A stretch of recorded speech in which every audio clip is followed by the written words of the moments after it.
Selamat hari Minggu Bapak Ibu dan saudara-saudari sekalian. Kiranya semua dalam keadaan baik, walaupun ada di antara kita yang mengalami kesulitan dan pergumulan di masa pandemi ini. Kiranya kita jangan menyerah, Tuhan pasti memberikan jalan keluar. Mari kita menghitung berkat yang Tuhan berikan setiap hari yang tidak berkesudahan. Seperti lagu yang sering kita nyanyikan, kita kagum oleh kasih-Nya. Mari kita menyiapkan diri untuk memasuki ibadah online hari ini.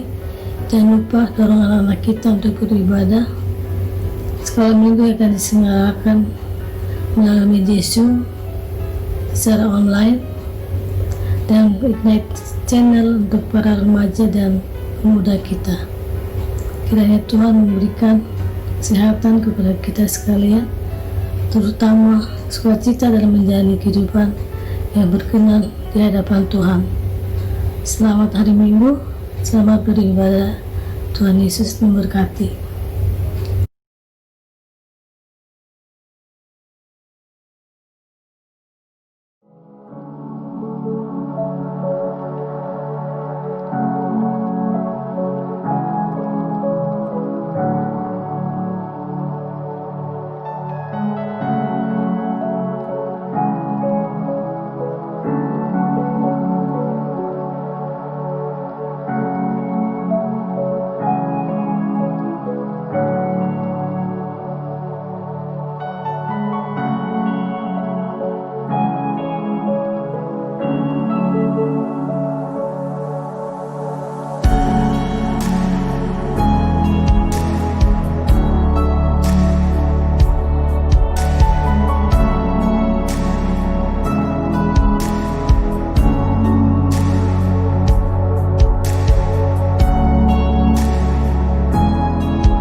Umat yang dikasihi Tuhan, selamat hari Minggu.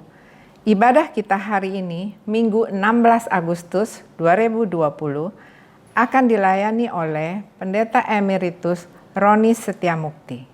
Hari ini kita akan bersama-sama merenungkan karya Allah dalam Kristus yang memanggil kita untuk mewujudkan kasih lintas batas.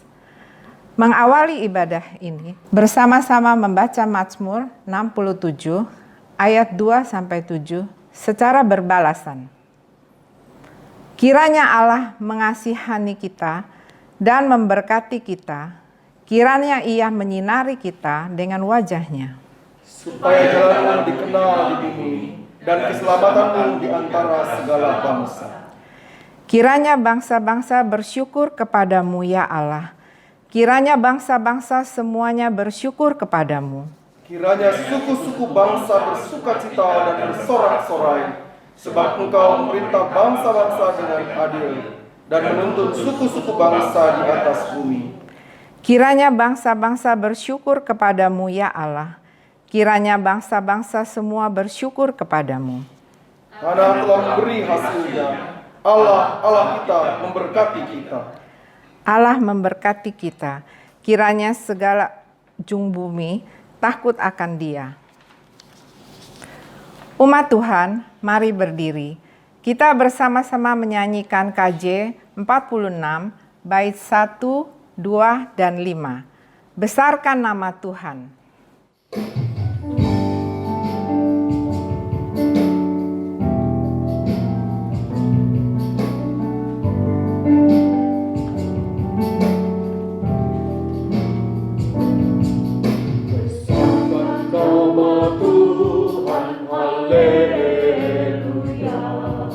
Kasih-Nya tak berkurang, haleluya.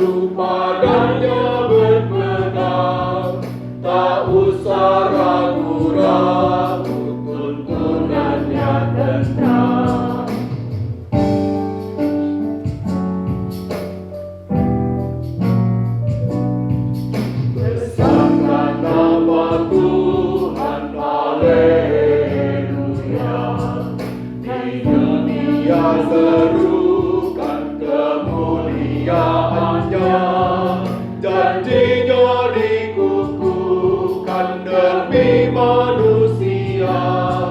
Besarkan nama Tuhan, haleluya. Pertolongan kita ialah dari Tuhan yang menjadikan langit dan bumi.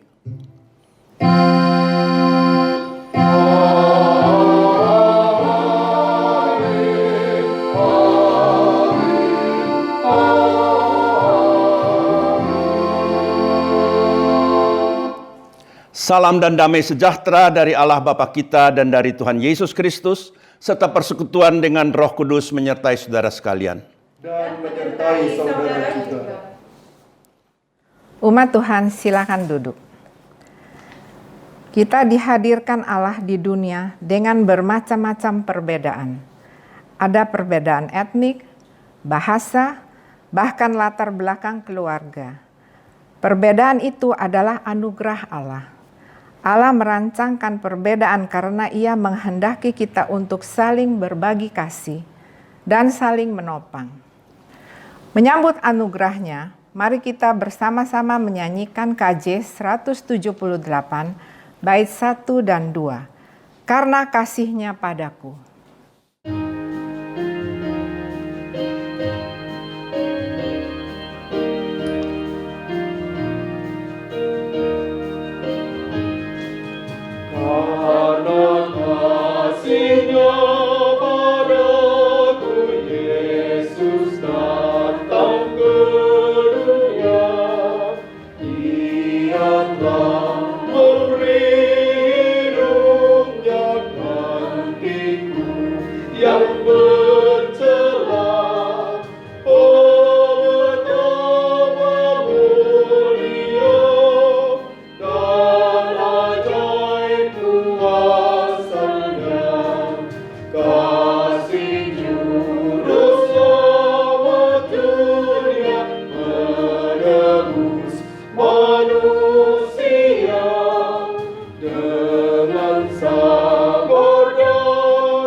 Umat Allah, mari kita bersama-sama datang ke hadirat Allah untuk mengaku dosa kita. Allah Sang Pemurah, kami datang dengan segala ungkapan syukur kami atas segala kemurahan-Mu. Hidup kami dilimpahi kasih agung-Mu yang sedemikian besar.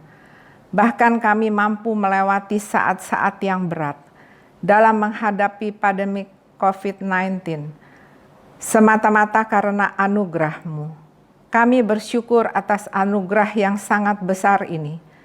Tetapi setiap kali kami menyimak perjalanan hidup kami, maka kami mendapatkan betapa banyaknya pelanggaran hidup kami. Kami melakukan banyak sekali tindakan yang menentang kasih-Mu.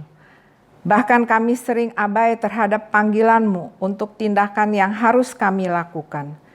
Saat ini kami datang mengaku dosa. Ampunilah kami ya Allah.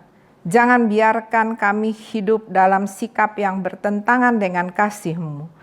Karena itu kami mengaku dosa dan memohon pengampunan-Mu, agar kami layak di hadapan-Mu. Amin. Umat Tuhan, mari kita menyanyikan KJ 35, bait 1-3. Tercurah darah Tuhanku.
Umat Tuhan, dengan berdiri mari kita menyimak firman Tuhan dari Roma pasal 11 ayat 29 sampai 32 yang mengatakan demikian.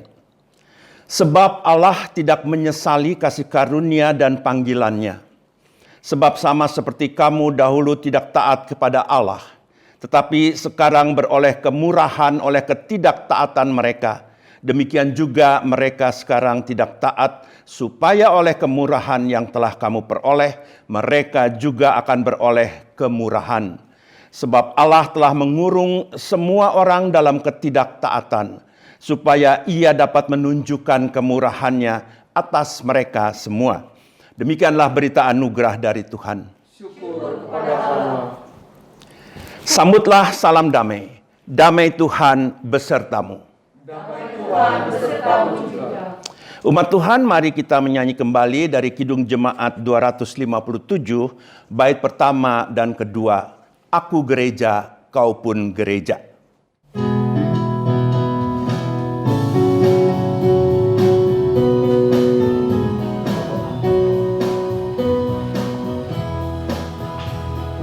Aku gereja, kau pun gereja, kita sama-sama gereja dan mengikut Yesus di seluruh dunia.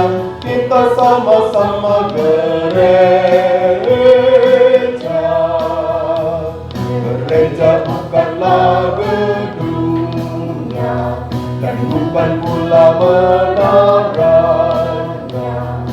Bukalah pintunya, lihat di dalamnya, gereja adalah orangnya. Aku gereja, kau pun gereja, kita sama-sama gereja dan mengikut Yesus di seluruh dunia. Kita sama-sama gereja. Berbagai macam manusia terdiri dari bangsa-bangsa, lain bahasanya dan warna kulitnya, tempatnya pun berbeda juga. Aku gereja, kau pun gereja, kita sama-sama gereja dan mengikut Yesus di seluruh dunia. Kita sama-sama gereja. Bapak, Ibu, dan saudara-saudara yang dikasihi oleh Tuhan Yesus Kristus, memasuki pemberitaan firman, mari terlebih dahulu kita berdoa. Kita berdoa. Bapa di dalam surga, saat ini kami datang menghadap hadirat-Mu, memohon keteduhan pikiran hati kami, untuk boleh mendengar suara Tuhan melalui firman yang sebentar akan kami renungkan bersama. Dan kami memohon kiranya bimbingan Roh Kudus menolong kami untuk kami dapat mengerti dan memahami firman-Mu. Engkau hadir di setiap diri kami, dimanapun kami berada. Engkau hadir di tempat kami saat ini. Engkau urapi hamba-Mu sehingga ia pun mampu menyampaikan kebenaran firman Tuhan. Inilah doa permohonan kami dalam nama Tuhan Yesus Kristus. Amin. Nah, saudara, pembacaan firman Tuhan terambil dari Injil Matius. Injil Matius pasal 15 ayat 21 sampai 28. Matius 15 ayat 21 sampai 28. Dengan judul perikop yang diberikan, perempuan Kanaan yang percaya. Dikatakan demikian. Lalu Yesus pergi dari situ dan menyingkir ke daerah Tirus dan Sidon. Maka datanglah seorang perempuan Kanaan dari daerah itu dan berseru, "Kasihanilah aku ya Tuhan, anak Daud, karena anakku perempuan kerasukan setan dan sangat menderita." Tetapi Yesus sama sekali tidak menjawabnya. Lalu murid-muridnya datang dan meminta kepadanya, "Suruhlah ia pergi, ia mengikuti kita dengan berteriak-teriak." Jawab Yesus, "Aku diutus hanya kepada domba-domba yang hilang dari umat Israel." Tetapi perempuan itu mendekat dan menyembah Dia sambil berkata, "Tuhan, tolonglah aku."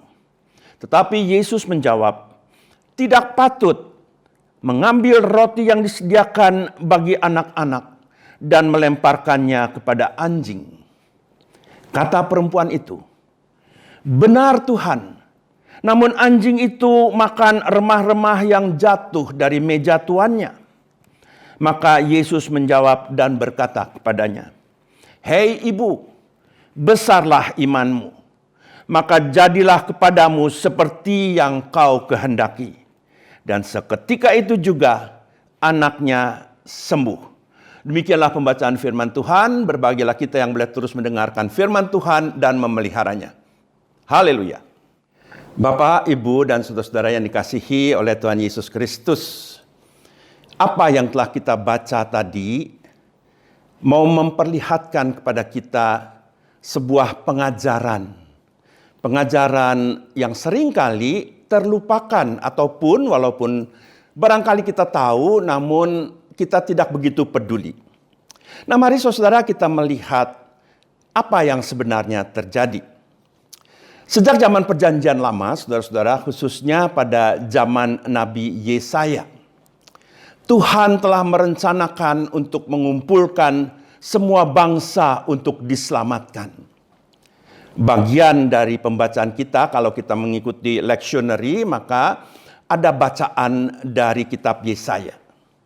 Di dalam Yesaya 56 ayat 6-7 dikatakan demikian.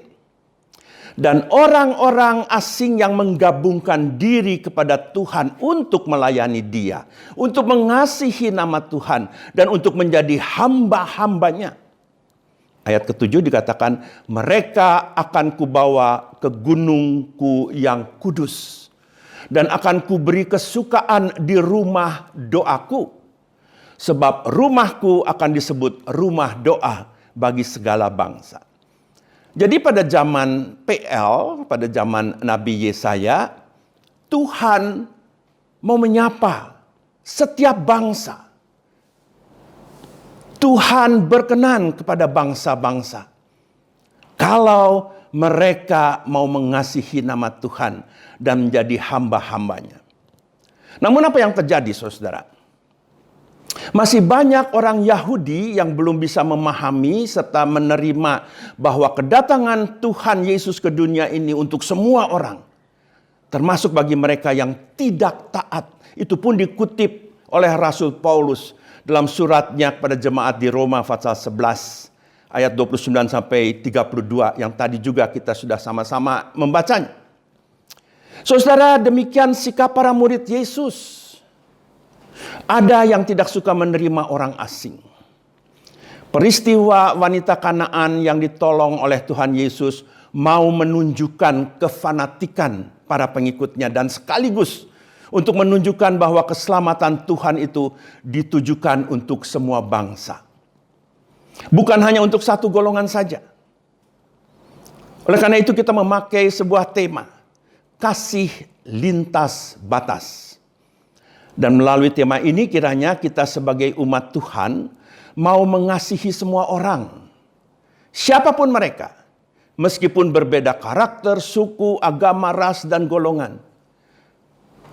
Melalui kasih yang telah Yesus ajarkan dan tunjukkan. Kita ditantang untuk mau dan berani terbuka. Mengungkapkan kasih kita. Sampai melintasi batas-batas. Nah saudara, untuk dapat lebih memahami ini, mari kita meresapkan firman yang tadi kita baca. Agar kita dapat lebih memahaminya. Saudara-saudara, pada zaman Yesus persaingan antar keyakinan itu begitu kuat. Orang Yahudi dan orang Farisi selalu meremehkan orang lain di luar lingkungannya sendiri. Khususnya orang Samaria, orang Kanaan, dan orang-orang asing lainnya. Mereka menganggap bahwa orang asing itu kafir, kotor, najis, dan tidak layak menerima keselamatan dari Tuhan. Bacaan Injil hari ini memperlihatkan dengan jelas suasana persaingan tersebut. Dikatakan begini, Ada seorang wanita Kanaan yang sedang bersedih karena anaknya perempuan kerasukan setan dan sangat menderita. Dan ketika mendengar Yesus lewat di daerah itu, tanpa pikir panjang ia langsung menjumpai Yesus. Kenapa? Karena ia yakin dan percaya bahwa Yesus adalah Mesias, Juru Selamat. Hal ini dibuktikan dengan teriakannya, "Ya Tuhan, Anak Daud, kasihanilah aku." Tapi kita lihat apa yang terjadi. Para murid ternyata meremehkan ibu itu. Bahkan mau mengusirnya. Sebab mereka berpikir bahwa wanita itu hanya akan mengganggu perjalanan mereka. Dan lebih-lebih mereka berpendapat bahwa wanita itu termasuk kaum kafir yang kotor dan najis. Seperti anggapan orang-orang Yahudi pada waktu itu. Mereka itu bahkan sering disamakan dengan babi atau anjing. Suruhlah perempuan itu pergi sebab ia mengikuti kita sambil berteriak-teriak. Itu yang dilakukan oleh murid-murid dan meminta kepada Tuhan Yesus agar supaya perempuan itu pergi.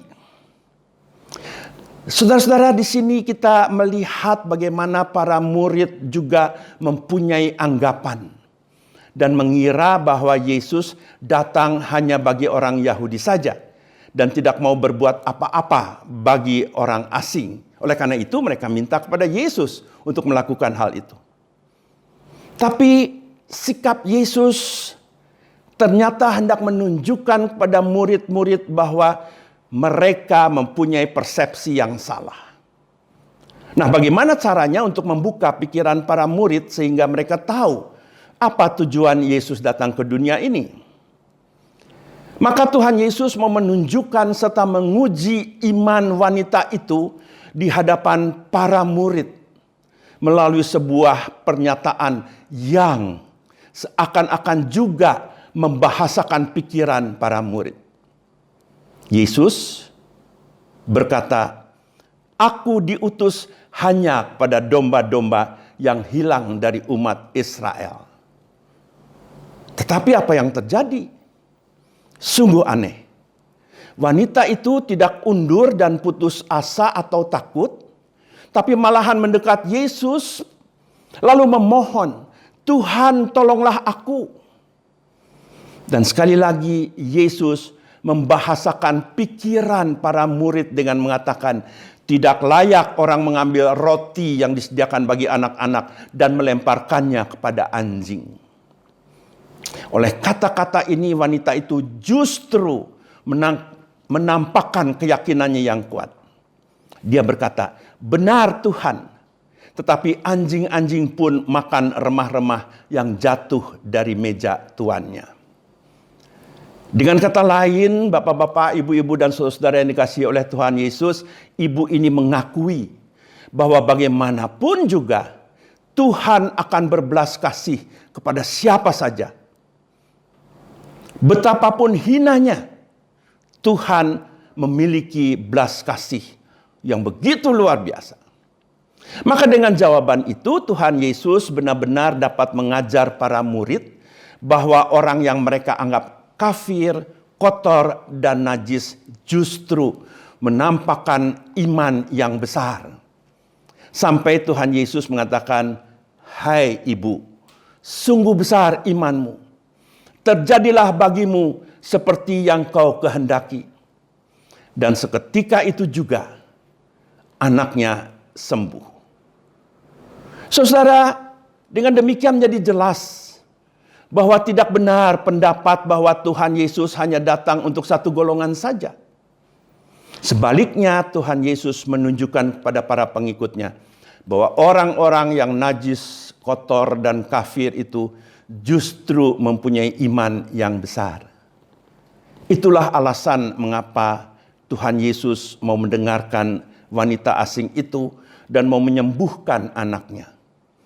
Dengan mujizat ini Tuhan Yesus mengkoreksi pendapat para murid yang keliru. Yesus mengutamakan bagi siapa saja iman kepercayaan kepada Tuhan. Tuhan Yesus tidak memilah-milah manusia menurut keyakinannya, ibadahnya, agamanya, sukunya atau rasnya. Tuhan menghendaki agar semua orang diselamatkan berdasarkan iman seseorang yang mau mempercayakan dirinya kepada Tuhan. Saudara-saudara, maka tidak ada seorang pun atau golongan yang dapat mengklaim bahwa merekalah yang paling diberkati dan mengatakan kepada kelompok yang lain bahwa mereka itu terkutuk. Agama atau ibadat tidak akan menjadi jaminan untuk kebahagiaan kekal kalau orang tidak mau mendengarkan firman-Nya dan melakukannya dalam kehidupan sehari-hari. Agama atau ibadat bukanlah tujuan, tetapi sarana untuk semakin mengenal dan mengasihi Allah sehingga manusia dapat mendekatkan diri pada sesama.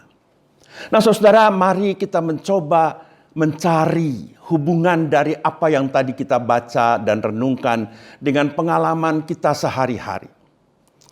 Saudara, kalau kita sedang berbelanja ke toko atau ke pasar, barangkali kita pernah bertanya kepada si penjual, walaupun tidak selalu seperti itu, mengenai mutu barang yang ditawarkan untuk membandingkannya dengan yang ada di tempat lain. Nah, ketika kita bertanya, pasti si penjual akan mengatakan bahwa barangnya itu paling baik dan memuji-muji barangnya sendiri. Pokoknya hebat barangnya itu. Nah, saudara, demikian pula bila kita berbicara soal agama. Semua pemeluk agama pasti akan mengatakan bahwa agamanya paling baik dan benar. Itu tidak salah.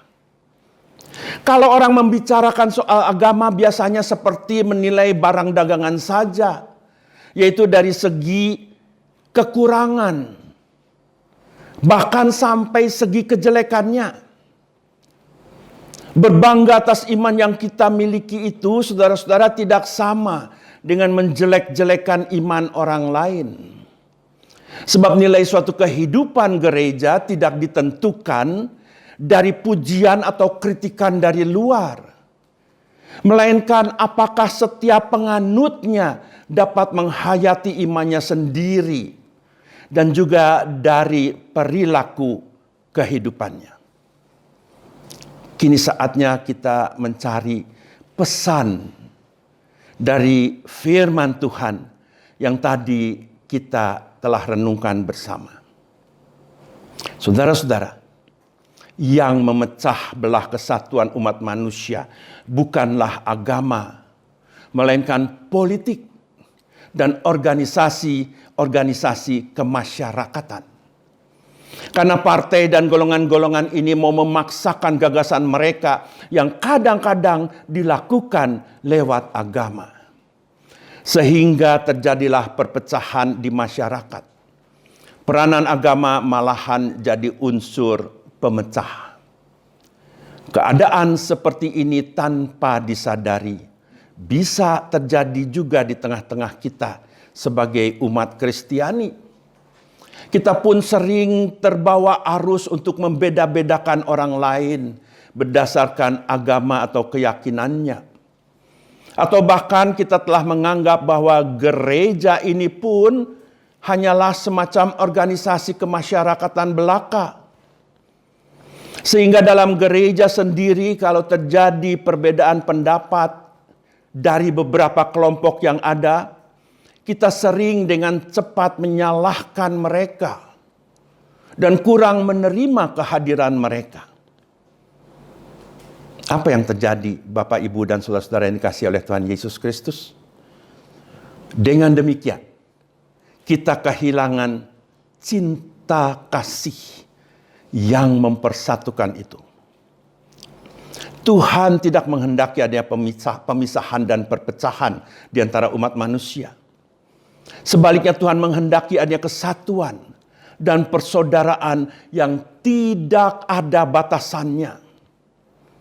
Kasih yang melintasi batas untuk menjangkau setiap manusia siapapun mereka, dari latar belakang apapun, entah bangsa, suku bangsa, ras, agama, golongan, bahkan budaya.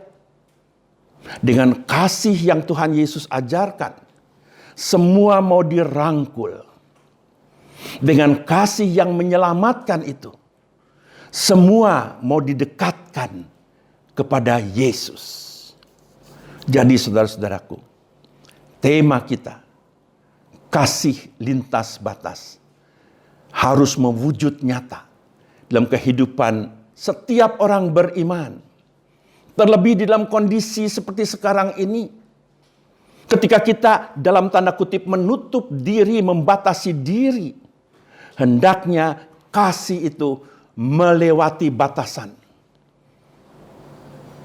Memberikan kesempatan, memberikan peluang untuk mewujud nyatakan kasih itu pada mereka-mereka yang masih membutuhkannya di luar sana loh.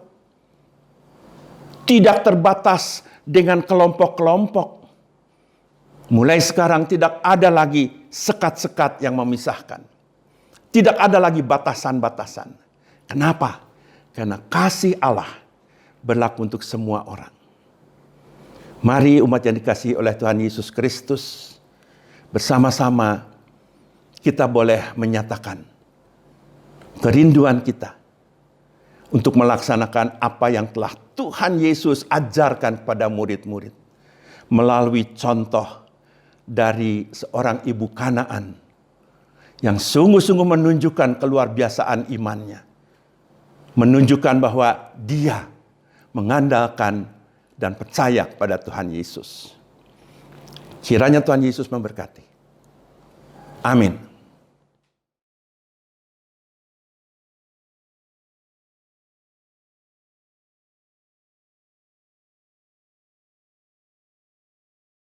Umat Tuhan, mari kita berdiri.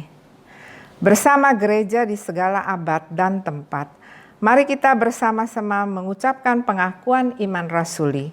Hendaklah setiap umat beriman mengungkapkan, aku percaya kepada Allah, Bapa yang Maha Kuasa, Khalik langit dan bumi, dan kepada Yesus Kristus, Anaknya yang tunggal Tuhan kita, yang dikandung dari Roh Kudus, lahir dari anak darah Maria, yang menderita sengsara di bawah pemerintahan Pontius Pilatus, disalibkan, mati dan dikuburkan, turun dalam kerajaan maut. Pada hari yang ketiga, bangkit pula dari orang mati, naik ke sorga, duduk di sebelah kanan Allah, Bapa yang Maha Kuasa. Dan dari sana ia akan datang untuk hakimi orang yang hidup dan yang mati. Aku percaya kepada Roh Kudus, gereja yang kudus dan am, persekutuan orang kudus, pengampunan dosa, kebangkitan orang mati, dan hidup yang kekal. Amin. Umat Tuhan, mari dengan sehati kita mau bersama-sama menaikkan doa syafaat kita. Kita berdoa. Bapa di dalam surga, kami sungguh bersyukur atas pertolongan Allah yang telah diberikan sepanjang hidup kami. Umat-Mu yang boleh terus mendapatkan anugerah kasih sayang Tuhan. Kami bersyukur kepadamu. Pada kesempatan ini ya Allah, kami mau sehati untuk berdoa bagi bangsa dan pemerintahan kami. Kami mau berdoa bagi para pemimpin kami yang telah dipercayakan untuk memimpin bangsa ini. Di dalam setiap pergumulan kesukaran yang sedang dihadapi, kiranya Engkau terus menyertai Presiden dan Wakil Presiden, para menteri, lembaga tertinggi negara, di mana termasuk di dalamnya petugas kesehatan yang terus berjuang keras untuk dapat menghadapi pandemi yang masih berlanjut ini. Kami juga berdoa bagi setiap aparat keamanan yang ambil bagian di dalam menjaga situasi dan kondisi Indonesia. Oleh karena itu ya Tuhan, Kau terus menyertai mereka. Kami juga berdoa bagi masyarakat yang harus berhadapan dengan pergumulan dan tantangan hidup yang berat ini. Engkau yang memberikan jalan keluar bagi mereka, sehingga dengan ketabahan yang dari Tuhan mereka mampu menghadapi semua ini. Bapa di dalam surga, bagi gereja-gereja yang sedang mengadakan ibadah virtual, ataupun mereka yang merencanakan mengadakan ibadah on-site. Kiranya tangan Tuhan memimpin dan menyertai setiap persiapan yang dilakukan, supaya melalui apa yang dikerjakan, dilaksanakan oleh gereja-gerejamu, itu pun dapat menjadi berkat bagi kehidupan bersama, bagi bangsa dan negara kami. Bapa di dalam surga, saat ini kami juga mau berdoa bagi proses pendidikan yang sudah dimulai. Oleh karena itu ya Tuhan, kiranya setiap rencana yang dipersiapkan, Engkau memberkati, agar melaluinya pendidikan yang sedang berproses ini dapat berjalan dengan baik. Seluruh peserta didik, guru-guru, dan mereka yang terlibat di dalamnya mendapat perlindungan dari Tuhan.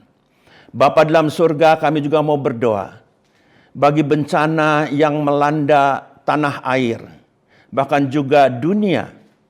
Kiranya Tuhan yang memberikan kekuatan, Tuhan yang terus menyertai, sehingga umat manusia dapat menghadapi bencana-bencana yang sedang mereka hadapi itu dengan mengandalkan Tuhan dan selalu berpengharapan kepadamu.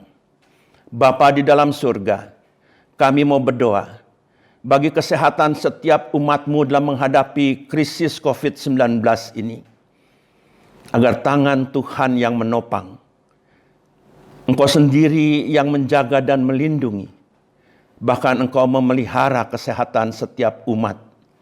Sungguh Tuhan, kami hanya mengandalkan pertolongan dari Tuhan ketika kami harus menghadapi badai gelombang yang terus mendera melalui krisis COVID-19 ini.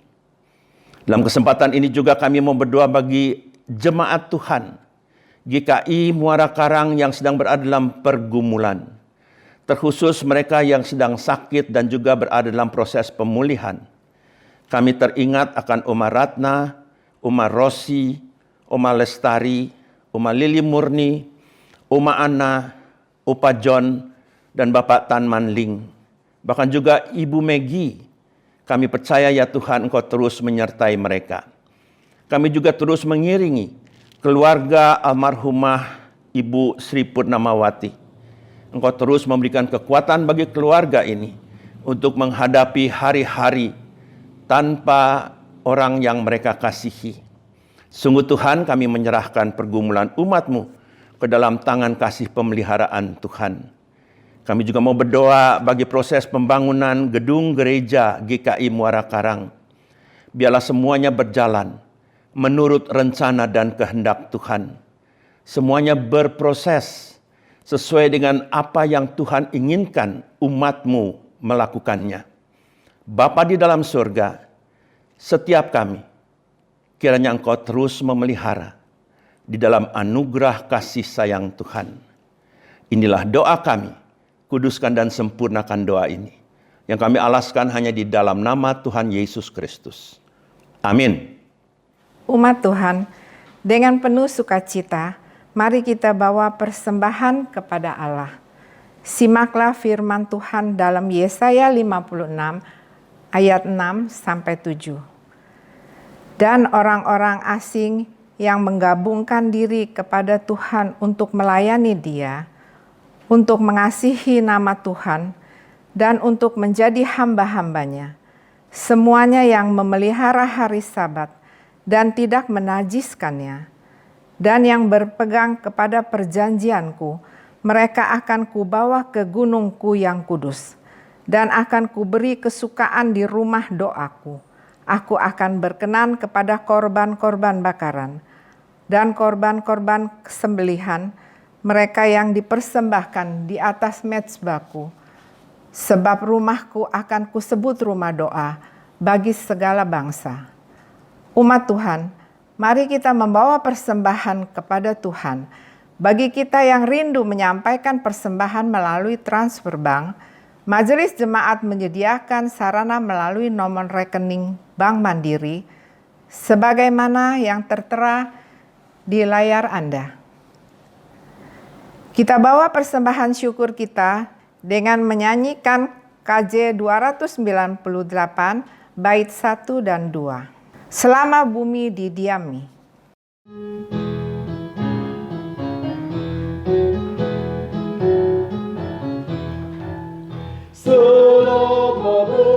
Diniambi berbunga terus berbuah hai. Engkau ya Allah Bapa kami sembah syukur padamu naik.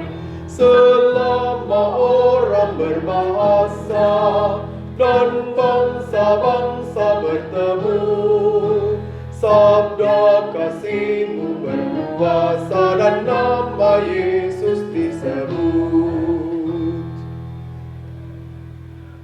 Umat Tuhan, mari berdiri. Kita membawa persembahan syukur ini kepada Tuhan. Ya Allah, inilah persembahan syukur kami. Kiranya seluruh persembahan syukur ini berkenan kepada Allah. Sambutlah dalam kemuliaan-Mu, agar menjadi sarana kasih Allah di dunia, melalui pengelolaan yang baik. Dalam Kristus kami bawa persembahan ini. Amin. Mari kita menyanyikan KJ 422, bait 1 sampai 3.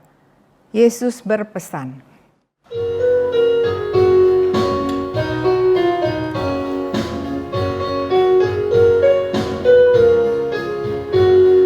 Yesus berpesan dalam malam gelap, kamu harus jadi lilin gemerlap.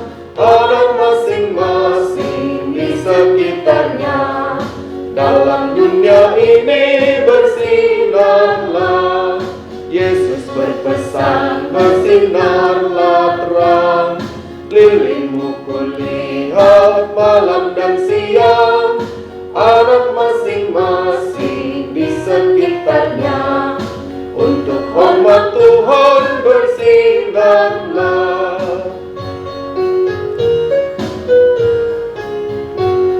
Yesus berpesan, dunia penuh banyak macam dosa, duka dan keluh. Anak masing-masing di sekitarnya, untuk sesamamu bersinarlah. Umat yang dikasihi Tuhan, arahkanlah hatimu kepada Tuhan. Kami mengarahkan hati kami kepada Tuhan. Jadilah saksi Kristus. Syukur kepada Allah, Terpujilah Tuhan. kini dan selamanya. Kini sambutlah berkat Tuhan. Tuhan memberkati engkau dan melindungi engkau. Tuhan menyinari engkau dengan wajah-Nya dan memberi engkau kasih karunia. Tuhan menghadapkan wajah-Nya kepadamu dan memberi engkau damai sejahtera. Amin.